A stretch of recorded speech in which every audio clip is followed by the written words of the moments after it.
Un saludo cordial y afectuoso para toda la audiencia y para el Ministerio Verdad Adventista. Iniciamos la lección número 2 para el 18 de junio del 2022, titulada José, príncipe de Egipto. El versículo de memoria dice: dijo además Faraón a José: he aquí te he puesto sobre toda la tierra de Egipto. Génesis 41:41. En su entrevista con Faraón, José pudo darle la interpretación de sus dos sueños, concernientes al futuro problema político y económico de Egipto y del mundo de aquel entonces, y le sugiere una solución.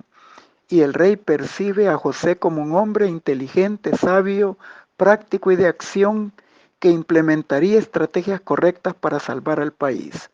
Génesis 41:33. Por su parte, Dios a José le había revelado su drama final, primero en el encuentro con sus hermanos, Génesis 37 del 5 al 8, quienes se humillarían ante él cuando él les obligara a regresar con Benjamín, Génesis 43, y cuando viendo la seguridad del joven afectada, Génesis 44, suplicarían gracia ante este hombre a quien ellos veían como un faraón, y luego él se revelaría a ellos como aquel que fue vendido por ellos como un esclavo. La segunda etapa, en el reencuentro con su padre y toda su familia, tal como se indicaba también en el segundo sueño de Génesis 37, versículo 9. El primer sueño de José también guardaba relación con el sueño de Faraón en aquella espiga erguida ante la cual se inclinaban las demás, ya que eran una alusión a la prosperidad económica que se vería impactada por 7 años de abundancia seguidos de 7 años de hambruna.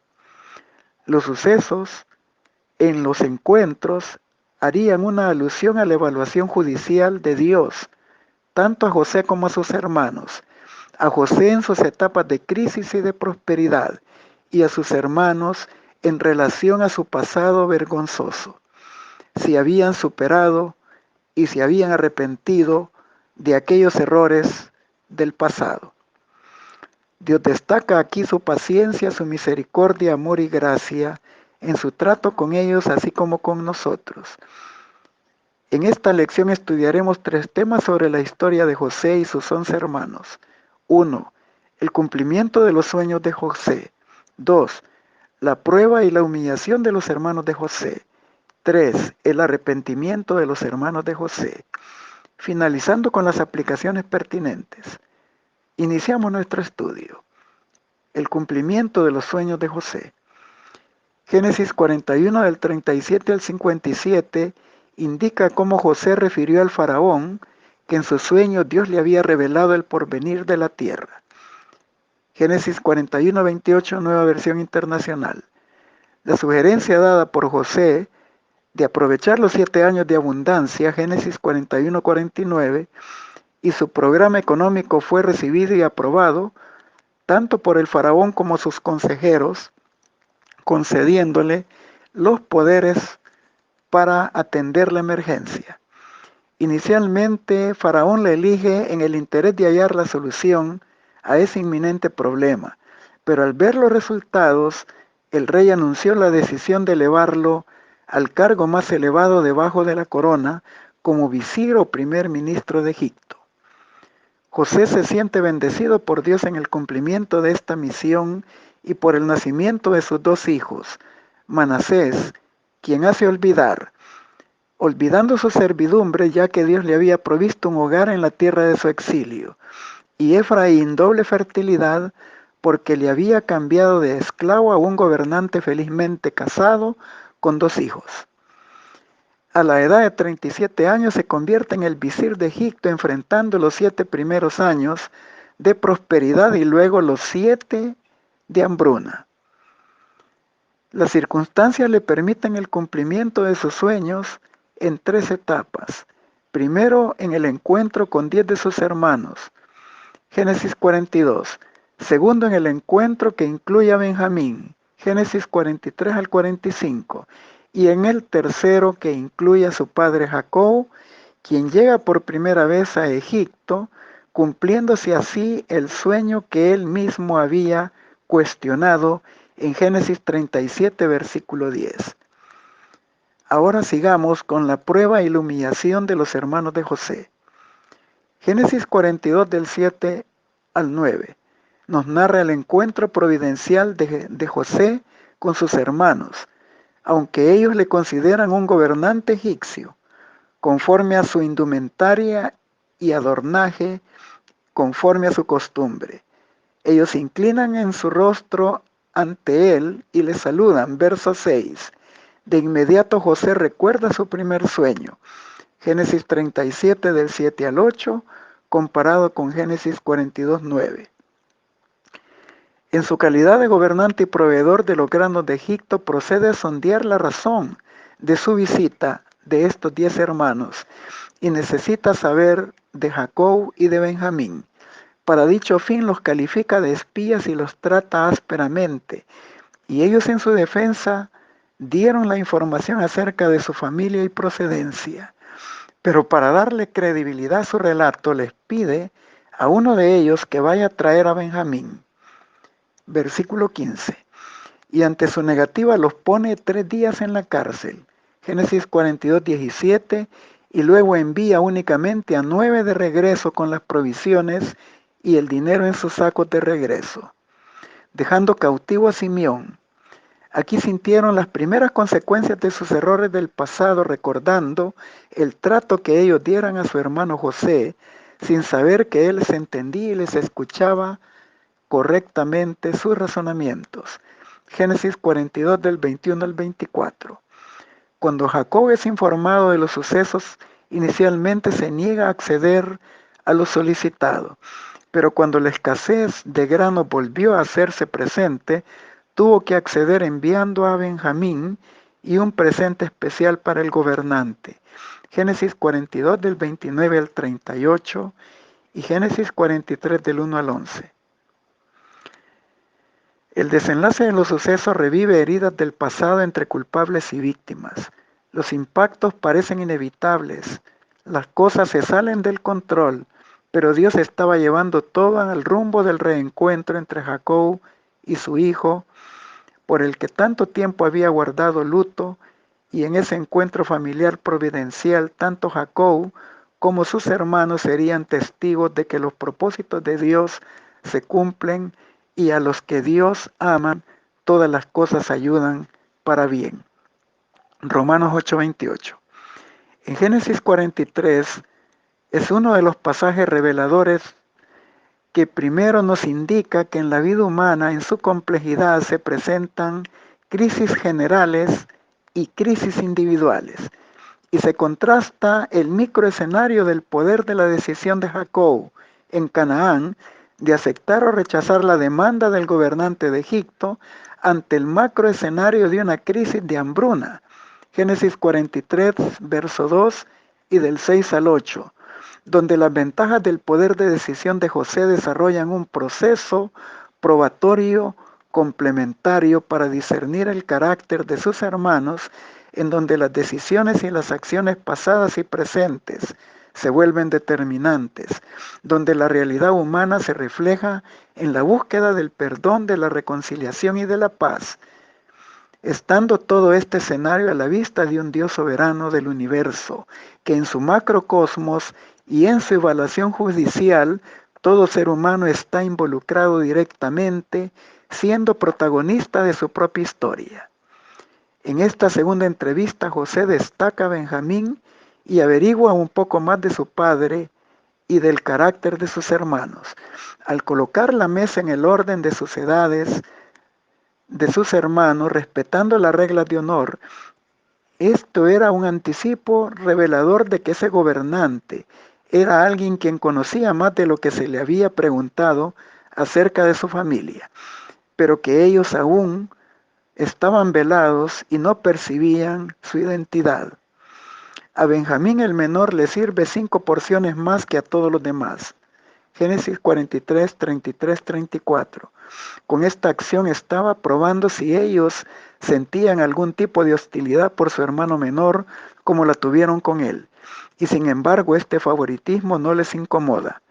como sucedió cuando José era el favorito de su padre muchos años atrás. Esto lo llevó a su terrible accionar tanto hacia su medio hermano como hacia su propio padre. Génesis 37, 3 y 4. El drama continúa, los sentimientos de José se dejan sentir en medio de un proceso probatorio, en donde él se retira por espacios intermitentes para llorar. Y esto nos debe de invitar a una reflexión, porque quizás nunca hemos podido pensar cómo se manifiesta en el corazón de nuestro Dios Padre, Hijo y Espíritu Santo, en su entrañable misericordia e inflamación de compasión y de ternura, cuando Él observa nuestras actitudes y decisiones en medio de nuestro proceso probatorio, y cómo Él anhela una respuesta ante su amor, ante su gracia, por parte de cada uno de nosotros. Que esto es algo digno de pensar, algo digno de valorar, ya que estamos desarrollando nuestra propia historia en medio de dos relojes, el biológico que puede terminar en cualquier momento y el profético que también está avanzando con rapidez hacia el cierre del tiempo de la gracia. En medio de sus adversidades con el gobernante, los hermanos de José sienten que están pagando por lo que hicieron a su hermano y que ellos debían expiar sus culpas. Levítico 6, 6 y 7 y 19, 21. Se sienten tan culpables por lo que hicieron y por lo tanto están dando una clara evidencia de un proceso inicial de arrepentimiento, en el cual incluso confiesan sus culpas. Génesis 42, 21. Llegan a la conclusión de que están pagando justamente por lo que hicieron en el pasado. Verso 21. Rubén, quien había tratado de salvar a José, y a diferencia de sus hermanos, oyó Génesis 37, 21, cuando los otros no quisieron hacerlo. Génesis 42, 21, 22. Esto refuerza la sensación de que tienen, de que están pagando por lo que hicieron, y ahora se les demanda la sangre de su hermano. Verso 22. Continuamos con el arrepentimiento de los hermanos de José. Después del banquete familiar entre José y sus hermanos, donde él privilegia con una porción 5 veces mayor a Benjamín, José ordena al mayordomo que ponga en su saco de Benjamín su copa de plata. Ignorando ellos lo sucedido, creyendo que los temores de Jacob eran infundados y que todo para su tierra sanos y salvos, son alcanzados por el mayordomo de José, quien busca recuperar la copa de plata de su amo. Ante esta situación, ellos reaccionan llenos de justicia propia y con sus mismas palabras dictan su propia sentencia de muerte para aquel en quien fuese hallada la copa de José. Génesis 44 del 6 al 13. Y para su asombro la copa estaba en poder de Benjamín. Para José el robo de su copa justificaría un duro castigo, y así pondría a prueba el pensamiento de sus hermanos. ¿Estarían dispuestos a entregar a Benjamín y dejarlo esclavo? ¿O enfrentarían las consecuencias con tal que Benjamín no fuese arrancado del seno de su padre, como ellos lo hicieron con José?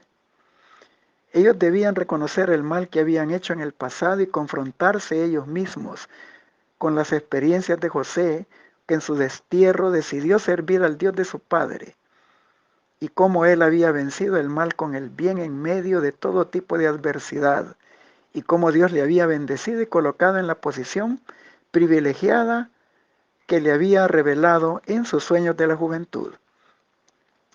Pero las palabras de Judá revelan algo que estaba ocurriendo en su corazón y en el de sus hermanos a causa de la adversidad presente. Génesis 44, 16, 17. Entonces dijo Judá: ¿qué diremos a mi Señor? ¿Qué hablaremos o con qué nos justificaremos? Dios ha hallado la maldad en sus siervos. Génesis 42, 21, 22. Y aquí que nosotros somos siervos de mi Señor y nosotros también, y aquel en cuyo poder se halla la copa. Y José respondió: nunca yo tal haga eso. El varón en cuyo poder fue hallada la copa será mi siervo, y vosotros idos en paz a vuestro padre. Pero la insistencia de Judá hace un impacto en José después de recordarle cortésmente que la llegada de Benjamín había sido petición suya, y que si él no traía consigo a Benjamín, no volverían a ver su rostro. Luego le relata lo que dijo a su padre Jacob antes de enviarlos por segunda vez a Egipto. Y José ahora observa que todos ellos se unen en el dolor de pensar que Benjamín sería arrancado de la vida de su padre como José y que siendo inocente sería un esclavo en Egipto, repitiendo su historia. Judá confiesa públicamente que reconoce sus pecados pasados. Génesis 44:16. Dios ha hallado maldad entre sus siervos, pero también da evidencia de un genuino arrepentimiento al proponer enmendar la falta cometida, tomando el lugar de Benjamín como esclavo. Génesis 44:33. Se presenta como un sustituto cuyo propósito es afrontar el mal que devastaría la vida de su padre, Jacob. Génesis 44:34. Esta oferta de Judá es un pálido vislumbre de lo que siglos más tarde nuestro Señor Jesucristo haría para salvar a sus hermanos de sangre y redimir a toda la humanidad caída. Mas Jehová cargó en él el pecado de todos nosotros. Isaías 53:6. Mas Dios muestra su amor para con nosotros en que siendo aún pecadores, Cristo murió por nosotros. Romanos 5:8. José ahora reconoce con claridad el propósito de su doloroso proceso de sufrimiento. Comprende que conforme a sus sueños proféticos era necesario asegurar el destino de Israel, tal como había sido revelado a su patriarca y antecesor Abraham, de llegar a Egipto y luego salir de allí con gran riqueza, llevando los huesos de José consigo, ya que José había recibido revelación acerca de esto también. Génesis 15:13-16 y 50 del 24 al 26. José sabe que su sufrimiento era necesario para la preservación de mucha gente, incluyendo a su familia, y asegurar en esa preservación la futura aparición del Mesías, nuestro Señor Jesucristo. Génesis 45:7. Dios me envió delante de vosotros para preservar posteridad sobre la tierra y para dar vida por medio de gran liberación. Génesis 45 del 5 al 7 es un párrafo revelador de lo que se conoce como la tipología del Mesías Ben Yosef, el Mesías sufriente de Isaías 53. Yo soy José, vuestro hermano, a quien vendiste como esclavo en Egipto, y les dice que no les pese todo el sufrimiento que le habían causado, porque para preservación de vida me envió Dios delante de vosotros, para preservar posteridad y grande liberación. José reconoce que él fue enviado por Dios delante de sus hermanos a Egipto para dar esa liberación, así como nuestro Señor Jesucristo fue enviado por la voluntad del Padre Celestial para redimirnos. Gálatas 4 del 4 al 7, Juan 3:16. José fue herido por sus hermanos, Cristo fue herido en casa de sus amigos. Zacarías 13:6. José se reveló a sus hermanos y ellos se lamentaron por el daño hecho, pero que fue necesario para la preservación y liberación. Jesucristo nuestro Señor es revelado en su pasión y muerte para dar salvación y vida eterna. Zacarías 12:10, Juan 19:37, Isaías 45:22, Juan 12 del 32 al 33. José habla sobre la autoridad concedida por su nombramiento en tres formas equivalentes. Génesis 45:8. Dios me puso como padre de Faraón, por señor de toda su casa y por gobernador en toda la tierra de Egipto.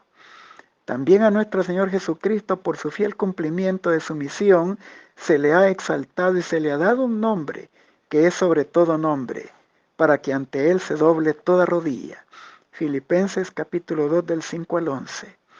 El reencuentro fue tan impactante para Jacob que él sintió como volver el espíritu a él y revivir. Génesis 45 del 18 al 21. Los 12 hijos de Jacob están vivos. A Jacob ahora se le llama Israel. Génesis 45, 28. Y la providencia de Dios se había manifestado de una manera poderosa. La historia del reencuentro lleva consigo la realidad de una reconciliación y de perdón genuino y verdadero, que ilustran para toda la humanidad la realidad del amor divino, quien entregando a su Hijo unigénito nos ha dado perdón y salvación, Juan 3:16, y pagando nuestra deuda de transgresión por su vida santa y inocente, para que todos los pecadores destituidos de la gloria de Dios seamos también reconciliados y admitidos en el seno de la familia de Dios y restaurados nuevamente a la condición de hijos e hijas de Dios. Romanos 5 del 7 al 11 y 3 verso 23 y 2 de Corintios 5 del 19 al 20. Y aunque sus hermanos piensan que este drama es temporal mientras dure la vida de su padre, José ratifica que el propósito de Dios predomina por encima de cualquier acto reprochable de ellos y él se mantendría fiel a lo establecido por Dios y seguiría siendo misericordioso con sus hermanos. Génesis 50 del 15 al 21. Finalizamos con las aplicaciones pertinentes. José lleva su religión por doquiera y este fue el secreto de su fidelidad inmutable. Manuscrito 59 de 1897. La mayor necesidad del mundo es la de hombres que no se vendan ni se compren, hombres que sean sinceros y honrados en lo más íntimo de sus vidas, hombres que no le teman dar al pecado el nombre que se corresponde, hombres cuya conciencia sea tan leal al deber como la brújula al polo, hombres que se mantengan de parte de la justicia, aunque se desplomen los cielos. La Educación, página 57. Dios está purificando a un pueblo para que tenga manos limpias y corazones puros a fin de estar delante de Él en el juicio. Debe de elevarse la norma, purificarse la imaginación, debe de abandonarse el apasionamiento que rodea a prácticas degradantes y tiene que elevarse el alma a pensamientos puros y prácticas santas. Todos los que soporten la prueba y la aflicción que está delante de nosotros serán participantes de la naturaleza divina, habiendo huido de la corrupción que hay en el mundo, a causa de la concupiscencia, y no participando de ello. Review and Herald del 24 de mayo de 1887. Mente, carácter y personalidad, tomo 1, página 241. Hemos llegado a la conclusión tan importante de este tema tan maravilloso y les deseo que las bendiciones del Señor les acompañen en su repaso y que gocen en su presencia en el día santo.